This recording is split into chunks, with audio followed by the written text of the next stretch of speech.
তাহসান ভাইয়ার একটা কথা আছে না যে অভিমান ভালো, কিন্তু অভিমান করে চলে যাওয়াটা ভালো না। তুমি দেখো, তুমি অভিমান করে চলে গিয়েছো, আমি তারপরও তোমাকে ভুলে যাইনি। তুমি অভিমান করে নিজেকে ভালো রাখার জন্য আমাকে ছেড়ে গেছো, তারপরও আমি চলে যাইনি। আমি শুধু তোমার পিছনে পড়ে আছি। আসলেই প্রিয়, অভিমান ভালো, কিন্তু অভিমান করে ছেড়ে যাওয়া ভালো না। তুমি একটা মানুষের সাথে অভিমান করবে, কিন্তু সেই মানুষটাকে মাঝপথে একা রেখে চলে যাবে, এটা ভালো না।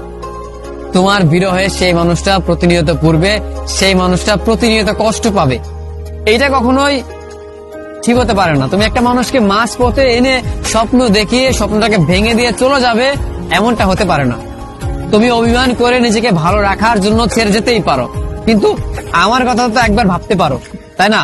আমি তোমাকে সবটা দিয়ে ভালোবাসছি, কিন্তু তুমি আমাকে সবটা দিয়ে ভালোবাসোনি, উল্টো অভিমান করে চলে গিয়েছো। জানো তো, আমি মানুষটা কখনো ফিরে আসবো না তোমার জীবনে। তুমি যেমন অভিমান করে আমাকে ছেড়ে চলে গিয়েছো, ঠিক তেমনি আমাকে তুমি আর কখনো পাবে না। কারণ আমাদের মতো মানুষগুলো মানুষের জীবনে একবারই আসে। এই যে তোমাকে এত ভালোবাসি ভালোবাসি বলছি, অথচ তুমি রাগ অভিমান করে ছেড়ে চলে গিয়েছো, অল্প একটুকে ঝগড়া করে নিজেকে সরিয়ে নিয়েছো। বিশ্বাস করো, তুমি আমাকে আর